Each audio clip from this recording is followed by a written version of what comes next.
Salut à tous, bienvenue dans Maison et Travaux News, l'émission qui décrypte les tendances et les innovations dans la maison.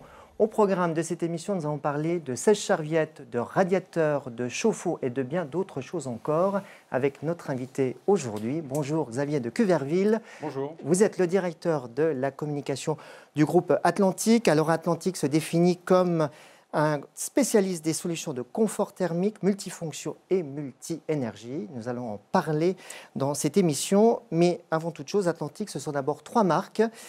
Atlantique, Thermor, Sonter. Rapidement, comment s'y retrouver dans ces marques? Ont-elles une identité propre? Donc Sonter, c'est la marque du do-it-yourself. C'est une marque qui est vendue en GSB, chez Leroy Merlin, Castorama, entre autres. Et les 2 autres marques, Atlantique et Thermor, sont vendues, elles, via des professionnels, via des installateurs. La marque Atlantique est une marque qui est très très large dans son offre. Climatisation, ventilation, chaudière, pompe à chaleur, chauffage électrique, chauffe-eau. Alors que la marque Thermor est exclusivement sur des produits de chauffage et assez centrée sur le chauffage électrique et le chauffe-eau électrique, avec également des pompes à chaleur pour les piscines. Quels sont aujourd'hui les marchés à fort potentiel? Le chauffe-eau, le radiateur électrique, les sèche-serviettes? Tous les marchés sont à potentiel parce qu'on est sur des produits de bien-être. Notre métier, c'est de transformer les énergies, quelles qu'elles soient.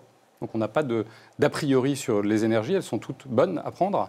Et donc transformer ces énergies en bien-être. Et il y a un énorme marché notamment de la rénovation. Il y a 30 millions de logements existants en France, si on parle de la France là aujourd'hui. Il y a 30 millions de logements existants et il y a énormément de choses à remplacer, à rénover. Il y a 300 000 logements qui se construisent chaque année, mais 30 millions à rénover. Et notamment remplacer les radiateurs électriques. C'est un gros marché pour vous. Combien de radiateurs électriques? Il y a à peu près un tiers des logements existants, donc une dizaine de millions, qui sont équipés d'appareils de chauffage électrique. L'essentiel de ces logements sont équipés d'appareils d'ancienne génération, puisque le chauffage électrique a la particularité d'être un appareil qui ne s'abîme pas dans le temps, mais de la même façon qu'aujourd'hui, si on roulait en 4L, on serait très obsolète par rapport à la Cactus. Le chauffage électrique a progressé de la même façon, mais on a toujours chez soi, beaucoup de gens ont chez soi des appareils d'ancienne génération. Et c'est compliqué de sensibiliser ces personnes justement à remplacer ces appareils énergivores. Parce que la fonction première est là encore. L'appareil continue à chauffer de la même façon qu'une 4L continue à permettre d'aller d'un point A à un point B. Mais on a des voitures aujourd'hui qui sont beaucoup plus performantes, beaucoup plus de sécurité, beaucoup plus de confort. De la même façon, sur le chauffage électrique, on a des appareils qui consomment beaucoup moins, on a des appareils qui sont beaucoup plus confortables. Mais voilà, donc il y a toute une pédagogie, toute une éducation à faire. Alors apparaît aujourd'hui le radiateur électrique connecté, c'est un marché important qui s'annonce. Les solutions connectées se généralisent dans les offres produits des fabricants, donc Atlantique fait de même et a de fortes ambitions. Mais avant d'en venir à ce que vous proposez, est-ce que les solutions connectées sont le nouvel Eldorado des fabricants? Le nouvel Eldorado des fabricants, peut-être. En tous les cas, c'est le bien-être du consommateur. On pourra gérer ces appareils chez soi, avec son téléphone, dans la main, sans avoir à se déplacer sur les appareils. Et on pourra gérer surtout les appareils de l'extérieur, avant d'arriver chez soi. Alors, vous croyez tellement donc, aux radiateurs électriques connectés que vous avez fait une grande opération de communication donc, pour faire la promotion de ces radiateurs, avec un film publicitaire assez spectaculaire qui illustre les capacités, les performances des radiateurs connectés. On va voir quelques images. Déjà, racontez un peu ce tournage et que raconte ce film? Alors, ce film, il raconte quelque chose de très simple, c'est que la chaleur est quelque chose d'absolument essentiel à la vie. On a tendance à l'oublier.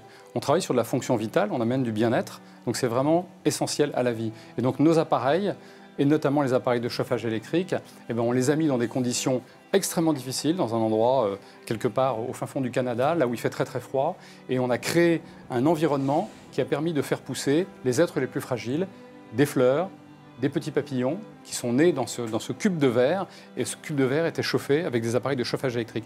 Et donc qu'est-ce que dit cette histoire? C'est que les appareils de chauffage électrique peuvent chauffer n'importe où, puisque l'électricité, on peut l'avoir n'importe où, ce qui n'est pas le cas d'autres énergies. Donc on critique souvent le chauffage électrique pour tout un tas de raisons. Bon, très bien, je ne vais pas rentrer dans ce débat, mais l'électricité a aussi la capacité de pouvoir se produire un peu n'importe où. Et donc les appareils de chauffage électrique de nouvelle génération sont suffisamment sophistiqués pour pouvoir accompagner la naissance de la vie, d'une fleur, d'un papillon et donc probablement d'un bébé ou d'une personne âgée. Évoquons maintenant les chauffe-eau. On parle beaucoup des chauffe-eau électriques et de plus en plus des chauffe-eau thermodynamiques. Pas évident pour le consommateur de faire son choix? Pas évident.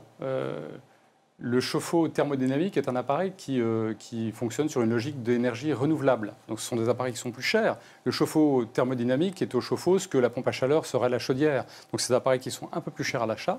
Mais par contre, effectivement, comme on consomme moins l'énergie qu'on paye, que ce soit du gaz, que ce soit du fioul dans le cas de la chaudière si on met une pompe à chaleur, dans le temps, le consommable, effectivement, le consommable énergie coûte moins cher. Donc c'est un choix. Encore une fois, tous les systèmes sont bons, aussi bien la chaudière que le chauffage électrique, que la pompe à chaleur, que le chauffe-eau thermodynamique. C'est juste des choix à faire. Toutefois, aujourd'hui, on achète de plus en plus de chauffe-eau électriques, finalement, parce que c'est moins cher. De plus en plus, non. On en achète probablement autant. Oui, c'est beaucoup moins cher. C'est un rapport de 1 à 4, 5. Donc effectivement, c'est une technologie beaucoup plus sophistiquée, beaucoup plus complexe. Donc effectivement, ce sont des appareils qui sont plus onéreux. Le chauffage électrique, le chauffe-eau électrique, un petit peu comme le chauffage électrique, sont des appareils qui sont extrêmement simples, assez basiques. Alors, ils ont beaucoup progressé, sachant que le chauffage électrique, c'est un appareil qui a une durée de vie limitée par rapport au chauffage électrique. Le chauffage électrique peut durer presque éternellement.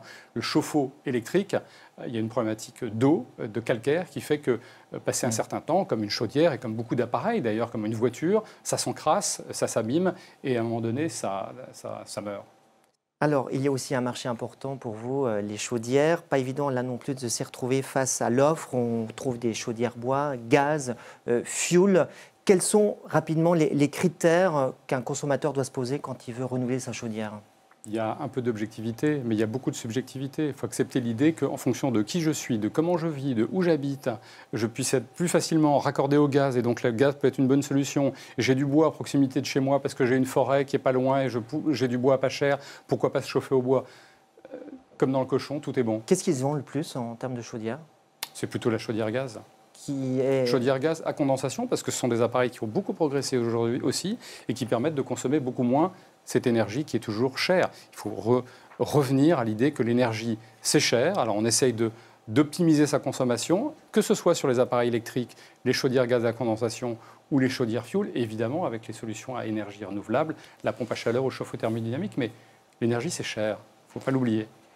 C'est la fin de cette émission. Merci beaucoup Xavier de Cuverville pour ces précisions. Merci d'avoir accepté notre invitation. Je vous dis à très bientôt sur maisontravaux.fr. Et surtout, n'oubliez pas, tout commence avec Maison Travaux. Ciao.